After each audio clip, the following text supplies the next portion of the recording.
and his ally and companion Barnabas have made such an impact by not just teaching here, but by teaching here as Catholics, which was until that time not done at the US Divinity School. Isn't it interesting to have a European Protestant, or will not betray my Calvinist roots here, pointing that out to us? But in the context of the div school, it precisely does not matter.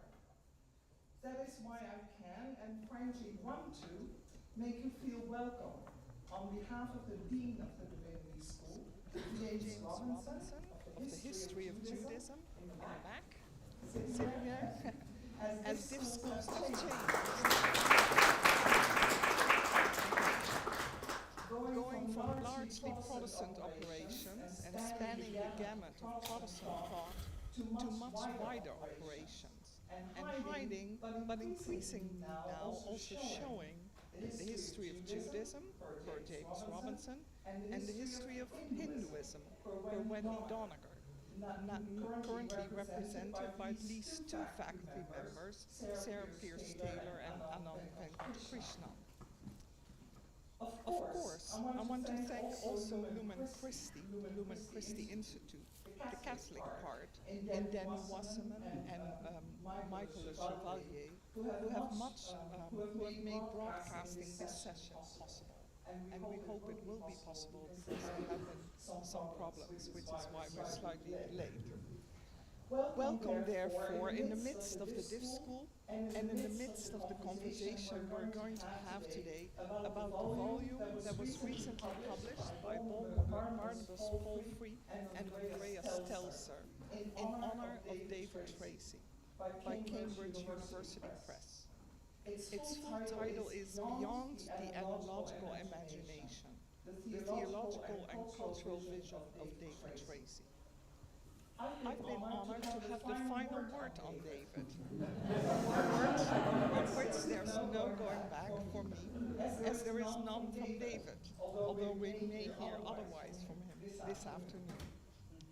Let me say a few things then regarding what I've done in this article, both in terms of representing David's voice as representative of the div school, more precisely the theology area in the div school, and as representative of the kind of theology, or perhaps it is better said, the world of theology we represented. As for the kind of theology, I present it best by saying that it is global, in the best possible sense of the word. It craves to present everything and leave nothing out. It is, in other words, already the world of theology. But I would be wrong if I were to let this word, global, do all the work, and not make clear that it's literally a world of David's making that we're celebrating here. It is to this world that I want to pay homage, to the world of what in my article I've called, with a paean to Dean Karl Weintraub, the world of making the future of theology now. To that world, I see theology, if yesterday's discussion is any picture of it, currently largely devoted. And it is that work, and I really mean work here, despite all the revelry and beautiful descriptions of which I'm frankly in awe. In sum, let's give the floor to Barnabas Palfrey, one of the volume's editors, to speak more about what's in it and what it means to present David's work to the world. Thank you.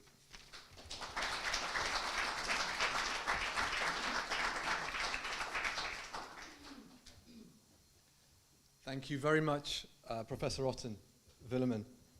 It's a great pleasure for me to set foot for the first time from the UK in the famous Chicago Divinity School, and to be here in the presence of Professor David Tracy, to whom I owe so many debts of gratitude, having lived a long distance away, personally, intellectually, and I will most candidly add spiritually.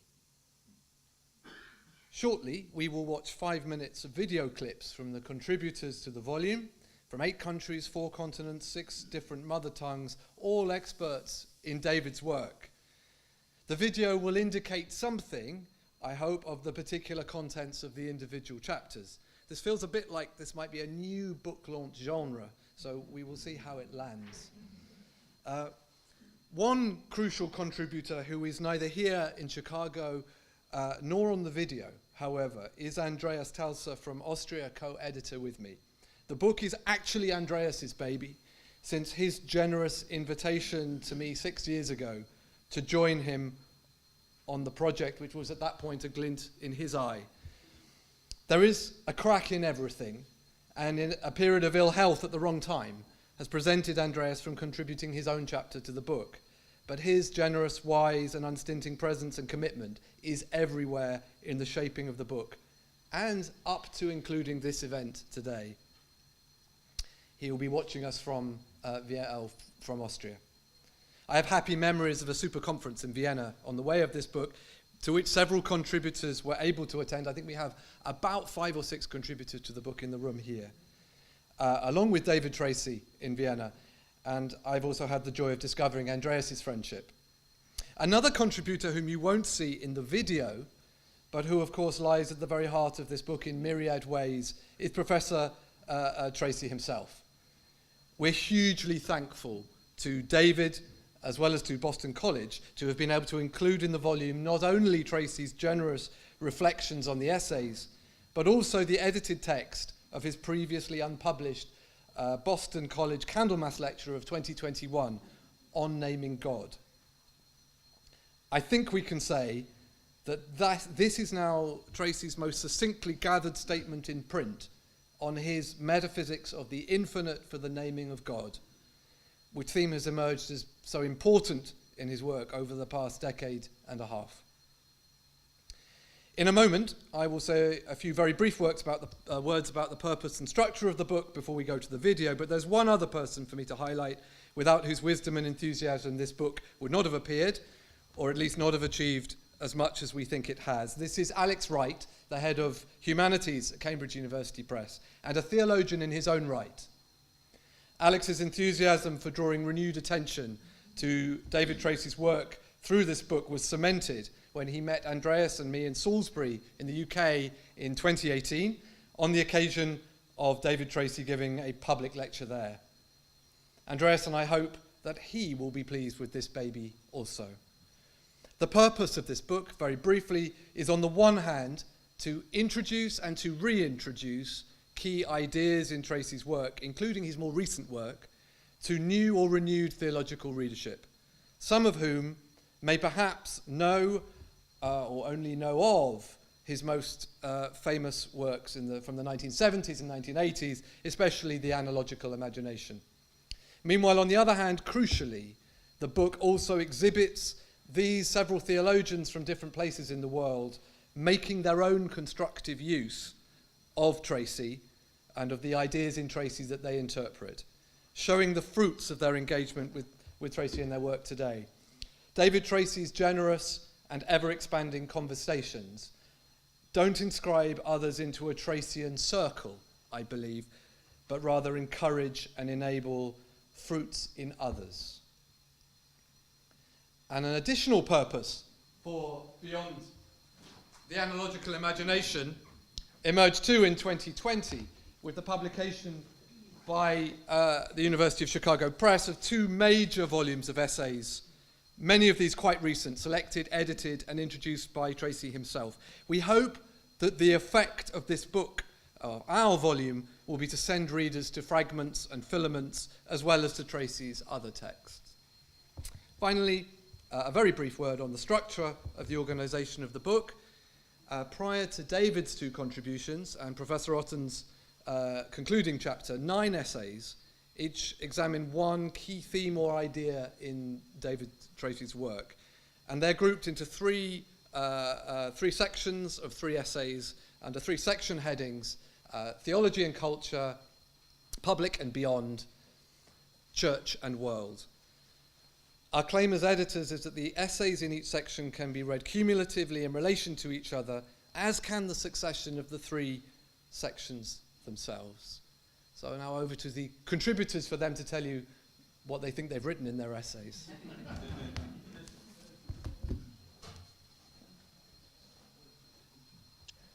This is Gaspar Martinez from the Basque Country. In my contribution, I have tried to show that Tracy's main locus theologicus is culture, that is, our constant search for meaning and happiness. Tracy establishes a fruitful dialogue with the classics, spanning from Plato to the postmoderns, both Christian and secular, showing they offer sparks and fragments that may give meaning and hope to our age. My name is Barnabas Palfrey, greetings from the UK. My essay in the book introduces Professor Tracy's over 4 decades old notion of an analogical imagination. I find that Tracy's extolling of fragments and frag events over the past 25 years might actually aid a renewed notion of analogical imagination in our day. Meanwhile, critical dialogue with Richard Carney's anatheism might help us to maintain the vital imagination and ana that we need within an analogical imagination. My name is Carlton Chase, and I come from New York, and my essay focuses on David Tracy's theory of the fragment and how fragments radically challenge us to rethink where we draw meaning from. Do we turn to the traditional canon and old forms and models, or are we tasked with creating new models and new canons out of disparate pieces of our lives and alternate traditions? And what does this mean for us and for systematic theology? My name is Dion Foster. My chapter engages the complex reality that many African contexts are deeply religious and that this has implications for both individual and social life. David Tracy's hermeneutical theology provides persons like myself who work in public theology with the means of considering and engaging this complex reality. However, the decolonization and Africanization of the theological archive also requires that we engage such contributions with a measure of critique and with care. My name is Alex Nava. I'm a professor at the University of Arizona, and my paper considers the notion of a street theology as a development of David Tracy's public theology. I consider in this paper particularly the culture of hip-hop and show how the mystical prophetic vision of David's work, as well as the category of fragment, can illuminate the culture of hip-hop. Hip-hop culture is a very rich mosaic of various fragments, sonic fragments, cultural, and even spiritual, all artfully stitched together by the artists of DJs and makers. Hello, I'm Stephen Oki from St. Leo University in Tampa, Florida. My essay looks at the role of conversation and its many interruptions in David Tracy's theology, especially in his book, Plurality and Ambiguity. Drawing then on psychologist Sherry Turkle, I argue that his approach to conversation offers critical insights for conversation in this digital age, wherein such interruptions are recurrent and evolving. The theologians show, in a certain sense, the feminine face of God. The theologians think about the feminine and women analogically to the God he or she believes. In this book, there is a chapter on feminisms. First, I work on some profiles of medieval mystics, women, and then 2 women from the 20th century, Dorothy Day and Simone Weil, who made a happy synthesis between faith and justice. Greetings from the Catholic University of Croatia. My name is Zoran Turza. In my chapter, I suggested that David Tracy's work could aid forgiveness and reconciliation if we transpose his discussion to the particularity of post-conflict situation. Fragments discover little stories, different traditions, and cultures that are usually marginalized. So if fragments do their job, contemporary culture and society may be saved from any form of totalitarianism on the one side, and on the other, they can help build a culture of a dialogue. My name is Werner Joron from Saarbrücken in Germany. My essay collects David Tracy's rich reflections on the Christian Church. Besides academy and society, the Church is one of 3 publics for a critical theology. Like the world, the Church is at once a sociological and a theological reality. it may be best approached with the help of the two root metaphors, reign of God and God is love. Hi, I'm Wilhelmine Otten, and I'm honored to have the last entry in this volume. I focused on two things. The first is on the role of conversation in David Tracy's theology, which I see as quintessentially David Tracy and quintessentially indicative of the difficult setting of David Tracy's work. The second is on the role of making the future of theology now, which comes from Dean Carl Weintraub without the theological, and that I've adjusted to fit David Tracy's profile. I see him as making the future of theology now in the sense of pointing out a way forward.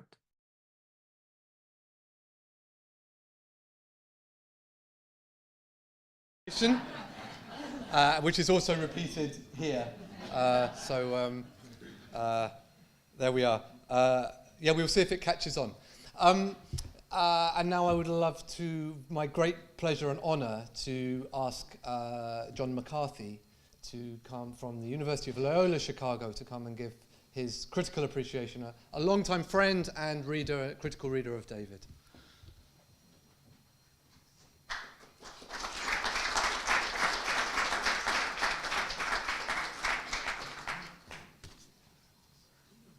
When Barnabas and Andreas asked if I would be part of the book launch for Beyond the Analogical Imagination, they assigned a rhetorical genre to me, critical endorsement. I puzzled a bit over the genre. Isn't the genre a bit positively asymmetrical? And what more endorsement does this book need? It's published by a major university press after peer review. David Tracy has included a 3-page endorsement calling every essay first rate, and a scholar of the caliber of Wilhelmine Otten has added her name to this collection of essays. I think the debt to endorsement has already been paid. I can only enthusiastically join the chorus.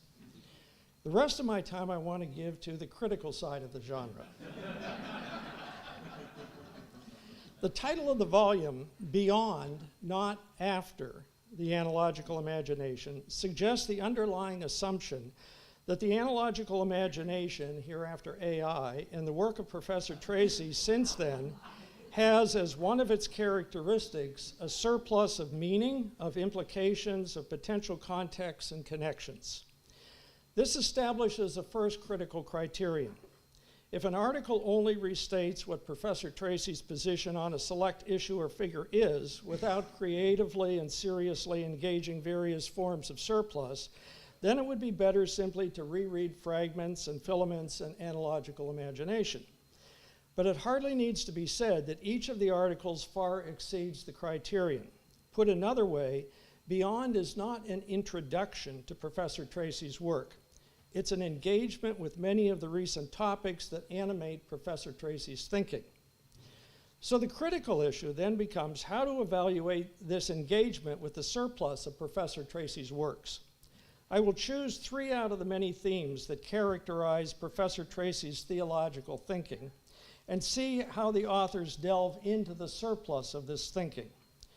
One theme that reverberates in all of Professor Tracy's work is that of publicness. A theme that's become prominent after AI is the place of exercises, most often spiritual exercises. And a third theme, the most difficult to get at, is the theme represented by the title of Professor Tracy's contributed article on naming God. So how do the authors who populate Beyond engage the surplus in the themes of publicness, spiritual exercises, and naming God? I would suggest that publicness is more than a reverberative theme cataloging types of audiences and forms of reason. It's an energy that animates and to some extent norms theological thinking. Publicness might be described as an imperative to engage in conversation and dialogue based on human interaction and shared thinking. This combination, conversation, dialogue, human interaction, and shared thinking, is the energy behind major Tracyan themes: mutually critical correlation, the analogical imagination, the classic, hermeneutics, interreligious encounters, indeed the entirety of academy, church, and society. Professor Tracy's public as energy is saturated with hope and plurality, attentive to ambiguity, and deeply aware of systematic distortions. Understanding publicness in this way then allows its usual binary opposite, private, to be those other energies that impede conversation and dialogue, human interaction, and shared thinking. Again, this private energy is evident in so many Tracyan concerns: totalities, fundamentalistic literalism, and forms of oppression. If I am correct in viewing public and private as energies, then what I'm looking for in Beyond is how the surplus of these energies is captured, reoriented, and amplified. It's clear that the editors recognize the importance of publicness, both in AI and in subsequent writings. One of the 3-section headings of the book, containing 66 of the 180 article pages, is titled Beyond and the Public and Beyond. The 3 articles here recognize the importance of publicness, to be sure, but this recognition runs through several other articles. And the sometimes morphological use of public, types of audiences, and forms of reason is reoriented into criticism and challenge.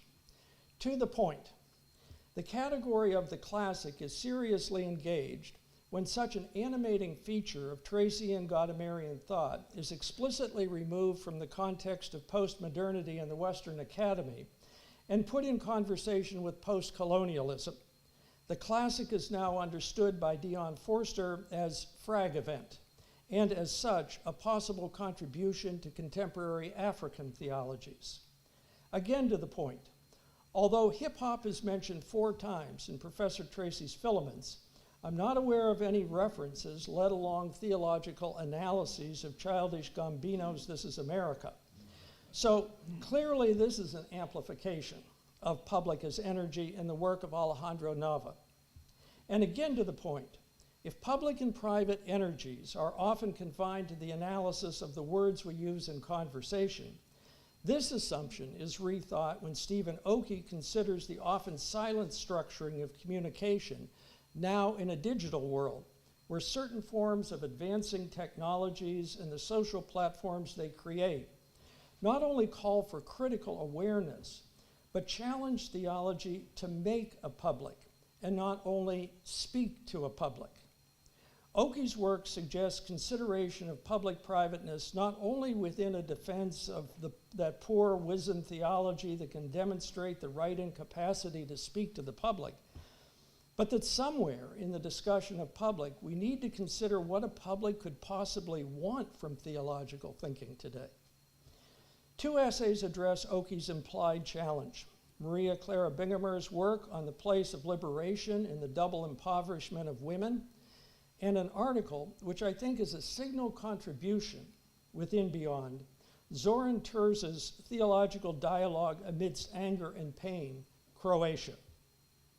This latter article goes beyond identifying the often subterranean energies of publicness and privateness and engages the issue of what happens when both public and private institutions and lives are completely destroyed.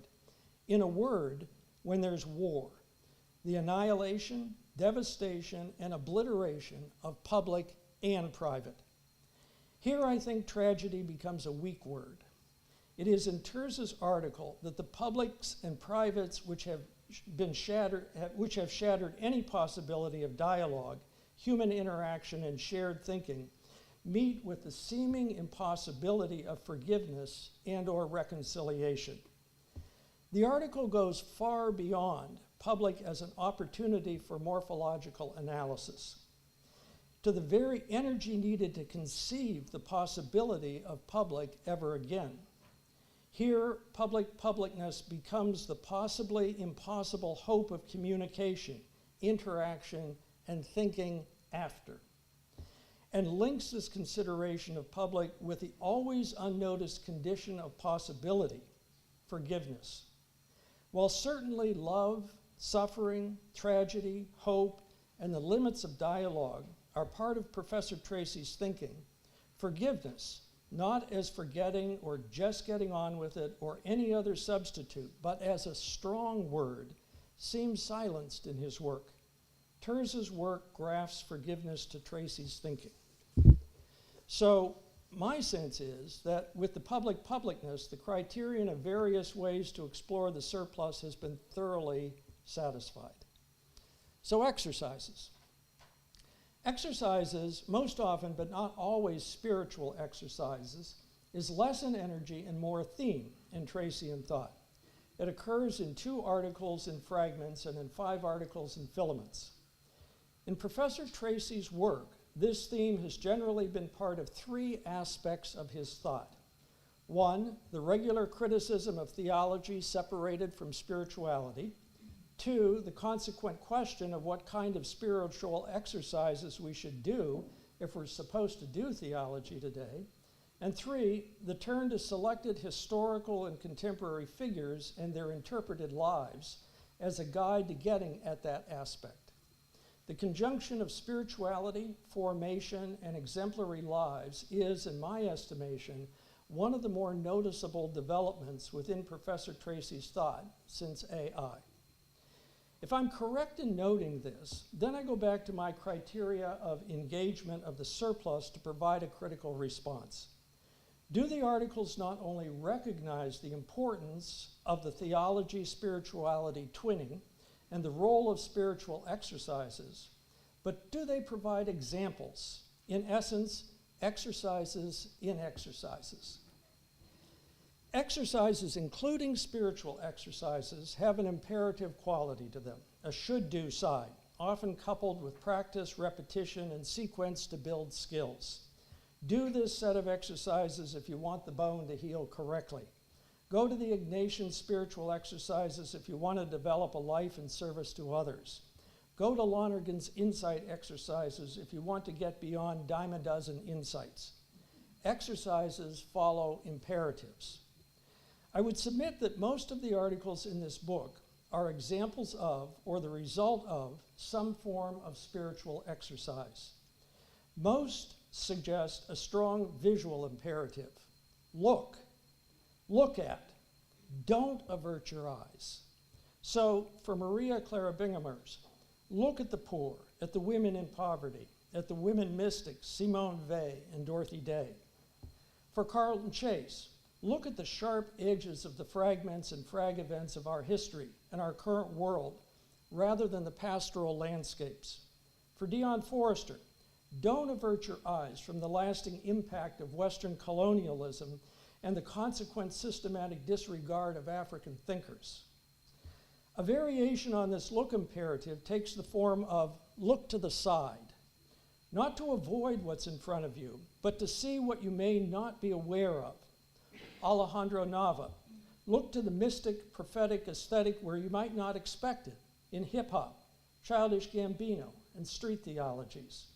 Barnabas Palfrey, look to the side, not only to the theisms and analogical imaginations, but the wide variety of anatheisms.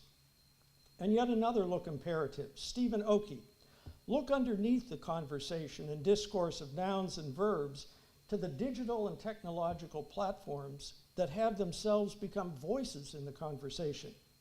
And yet another look imperative, look forward, if you can, not only at the tragedy and suffering of war, but how to feed a malnourished hope of some sense of forgiveness, now labeled dialogue. Sometimes present in the work of Maria Clara Bingham-Ers and Carlton Chase, strongly present in the work of Forster and Telser, is an imperative that I would call the recall imperative. And it's the structure of 2 articles explicitly focusing on David Tracy. Gaspar Martinez's panoramic summary of Professor Tracy's theological journey, and Wilhelmine Otten's personal and engaged postscript. They are recall exercises because instead of being exercises in rhetorical pathos, they're exercises in rhetorical ethos, displaying what it has taken for a theological thinker like David Tracy to engage in the task of doing contemporary theological thinking so that we might better understand what Professor Otten accuses Tracy of, making the future of theology now. Like Lonergan's imperatives, be attentive, be intelligent, be reasonable, be responsible, each of which generates exercises and patterns of thought and action, so and beyond there is both attention to spiritual exercises and rich examples of these exercises, guided in this case by the twin imperatives, look, recall. Again, the criteria of engaging the surplus is insightfully met. Naming God. As with publicness, I would suggest that naming God is more of an energy than a theme in Professor Tracy's post-AI work.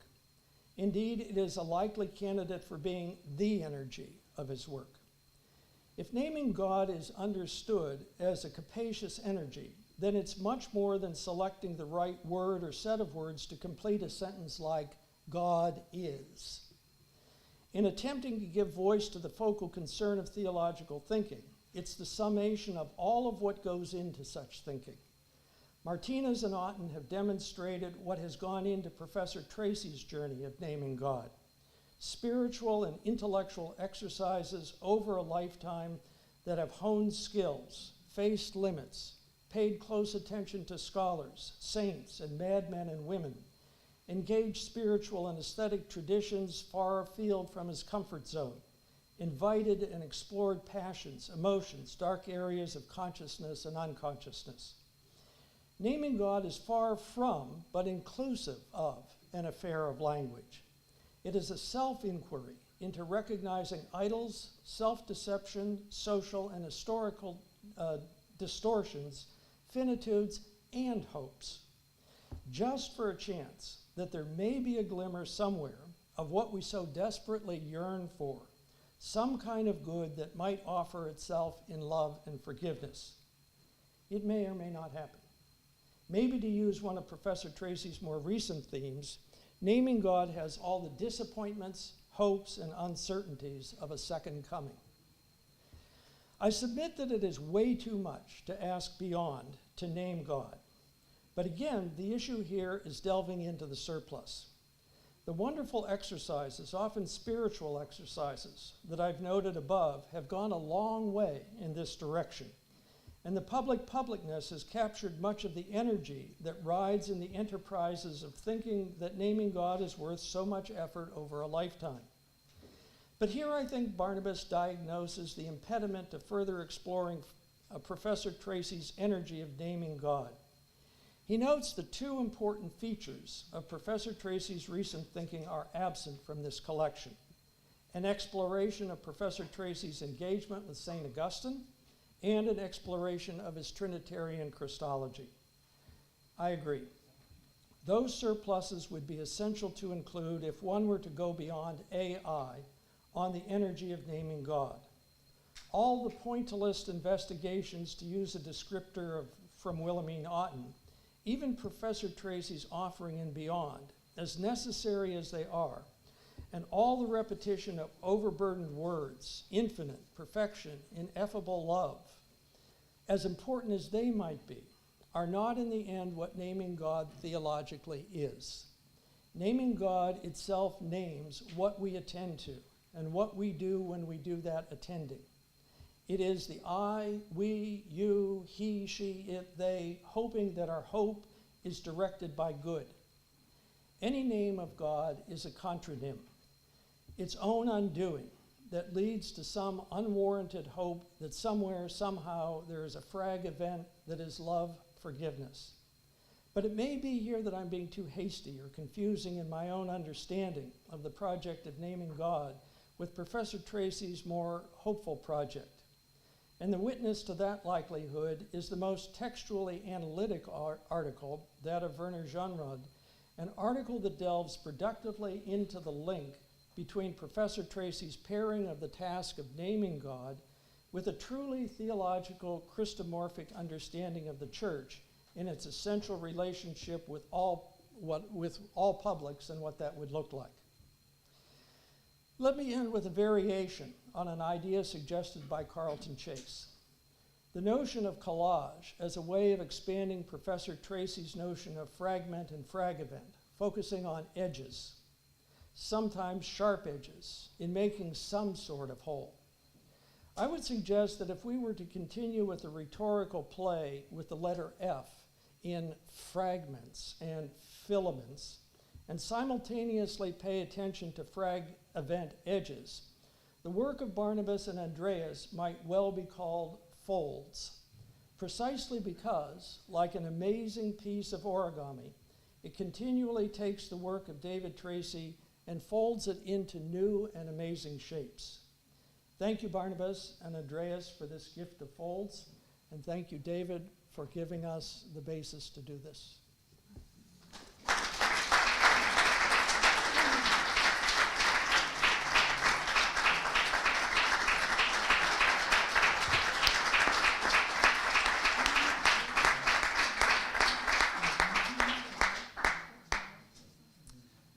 Thank you so much, John. Now we are going to be joined from the University of San Diego by Mary Doak. And what Mary will be doing is, she knows that she's got to do this now, she will be turning off her live stream and turning on her her Zoom, and we will have apparently between 5 and 15 seconds of contemplation in the room while we await for her to appear.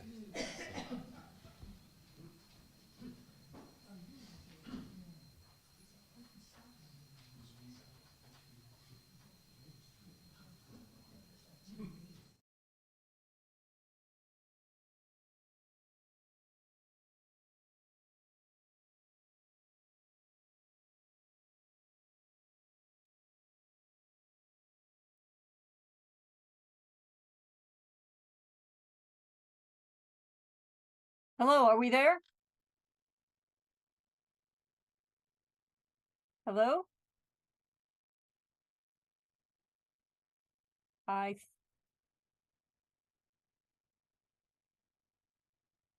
Good afternoon. Can people hear me? Okay, thank you. I'll start then. It's a great honor and a delight to join you in celebrating this new book and the work of David Tracy, which this book interprets and constructively builds upon.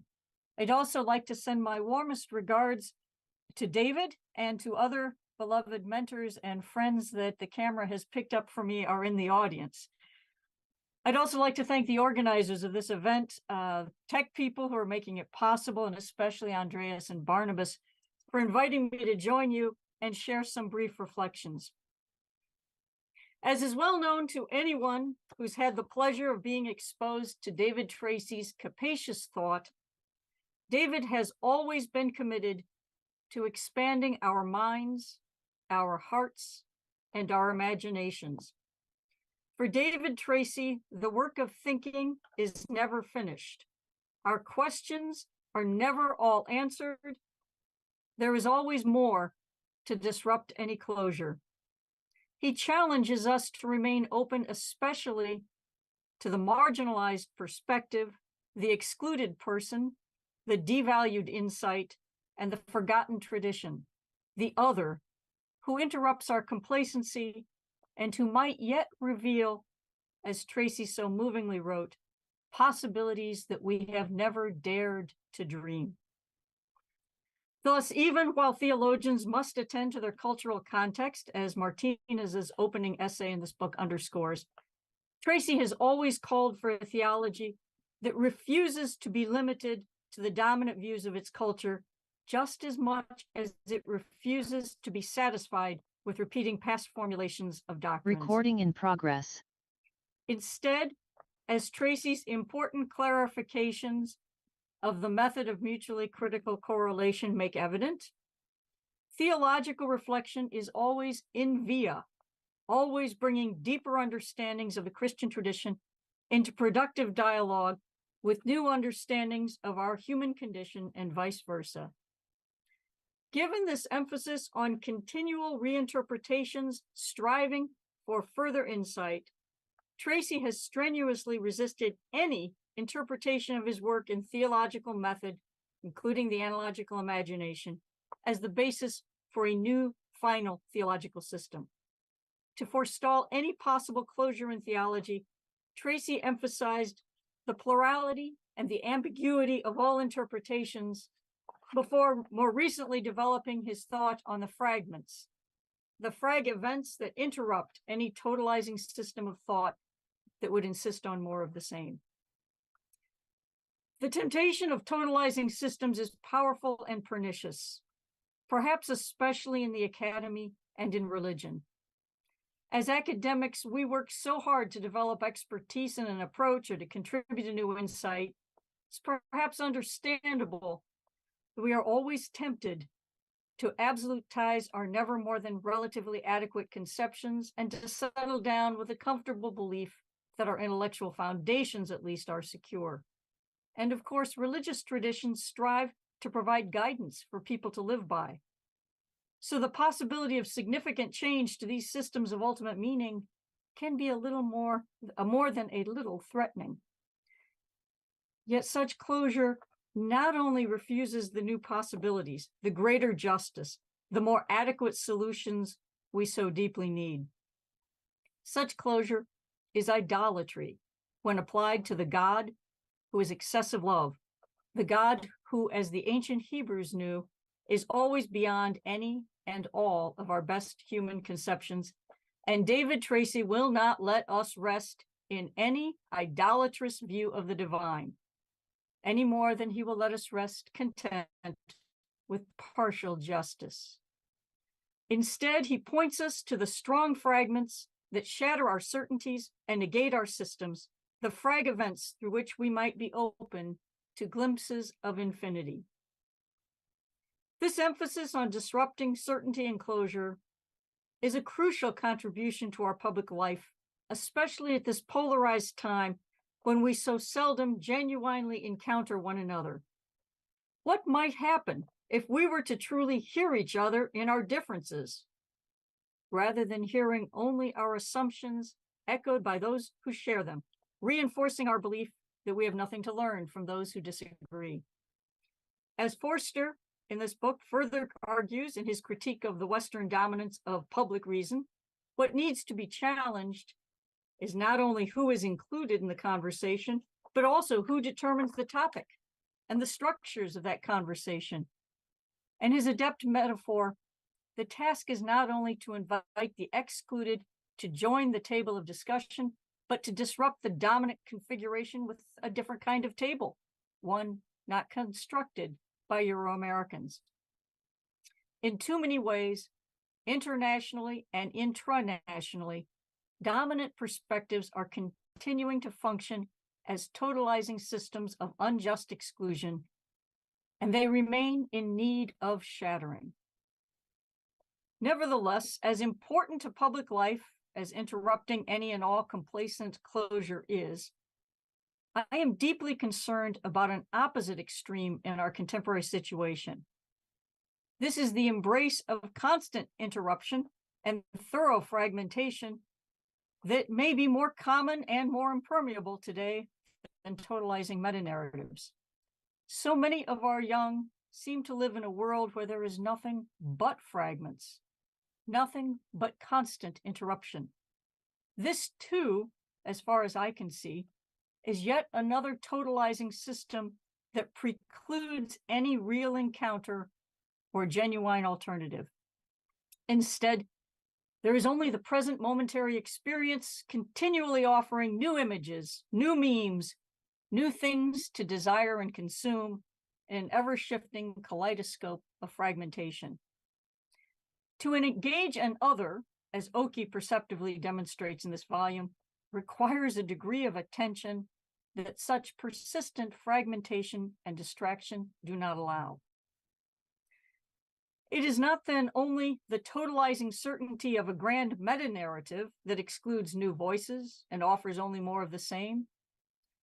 The same effect follows, I believe, from the endless fragmentation in which no perspective is engaged long enough to challenge persistent structures of dominance and exclusion. Of course, the contemporary kaleidoscope of endless fragmentation is not at all the strong fragment or frag event that Tracy celebrates for its potential not only to shatter our established meanings, but to open us to new possibilities. I believe it is a great strength of this new collection of essays that these essays thoroughly appreciate this. They explore not only the need to disrupt certainties, but also the importance of constructing tentative meanings that resist the culture of constant fragmentation. Martinez rightly maintains that for Tracy, fragments shatter culture in order to renew it. Palfrey insightfully and persuasively argues that the dialectical refusals are, in Tracy's thought, properly enveloped within an analogical construction of new meanings. Chase similarly argues in favor of a collage approach that brings fragments together to construct new possibilities.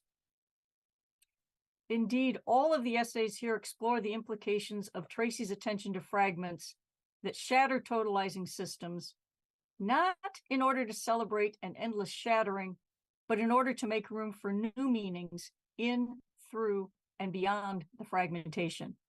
Although I can only gesture to some of the contributions of these essays, I would note briefly that Nava envisions a street theology celebrating meaning generated by the creative energy of hip-hop. Bingamer lifts up women whose mystical experiences inspire an unquenchable passion for justice. Terzo explores the possibility that persons as fragments might be a source of hope for reconciliation in post-conflict societies. And Jean-Ron calls for a church that, as an institution, teaches its members to love.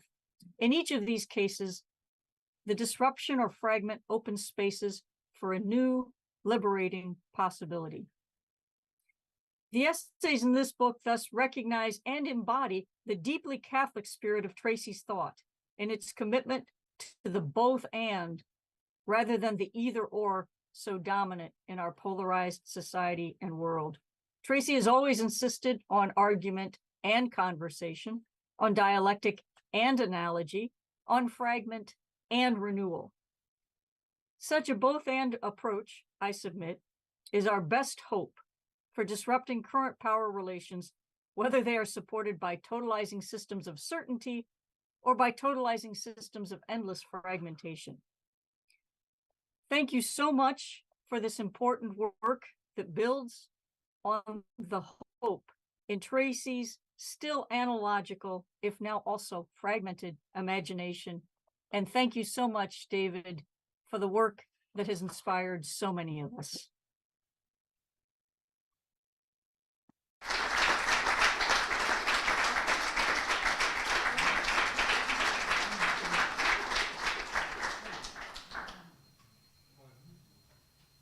Recordings.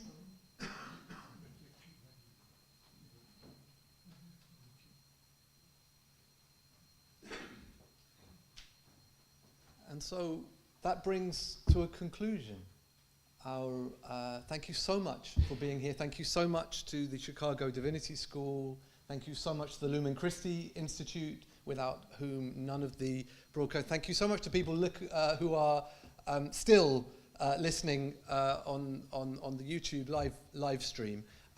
In case anybody can't see it, BAI, Beyond Analogical Imagination, 2023. BAI 2023 will give you a 20% discount at the Cambridge University Press book website. And I think we have at least just one copy, at least, of this in the room. So if anyone wants to come and have a look. If others have copies and want to write their name in it and leave it for people to just browse in the next few minutes, that would be gratefully received as well. And thank you all. One just final note, Ryan Coyne was to be here today giving an appreciation. He very is sorry not to be here. He had a mishap with his hand last night, and I think he's receiving medical attention for that. So we think of him, and thank you all very much indeed.